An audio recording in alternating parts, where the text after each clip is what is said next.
How do historians study medieval peasant clothing? Imagine trying to piece together what everyday life looked like hundreds of years ago with almost no photographs or videos.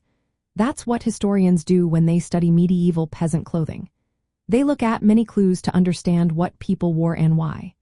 Because textiles are fragile and most peasants wore simple clothes, actual garments rarely survive. So, they use a mix of sources to build a clear picture. First, archaeologists find textile fragments, tools for spinning and weaving, and leftover dyes. These pieces tell us what fabrics peasants used. Wool was the most common because it was easy to get, tough, and kept people warm. Linen was also popular for undergarments. The color and quality of fabrics depended on local resources and how much money peasants had. For example, cheaper dyes like woad made blue clothing that was affordable for most. Second, written records help fill in the gaps.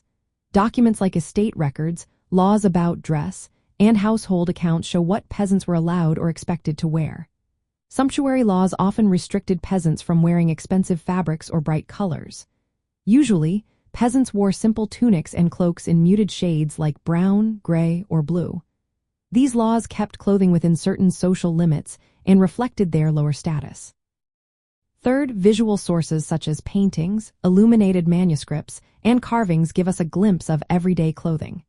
These images show peasants in practical clothes suited for work. You might see knee-length tunics, simple belts, and sturdy shoes. Regional differences are clear too. In colder northern Europe, peasants wore heavier woolens, while in warmer southern areas, lighter fabrics were common. Fourth, understanding the social and economic context is key. Peasant clothing was made to last and was often homemade. Women spun wool or flax into thread and wove cloth on simple looms. The design focused on comfort and protection from the weather. Over many centuries, peasant clothing changed little, emphasizing tradition and practicality rather than fashion trends seen among the nobility.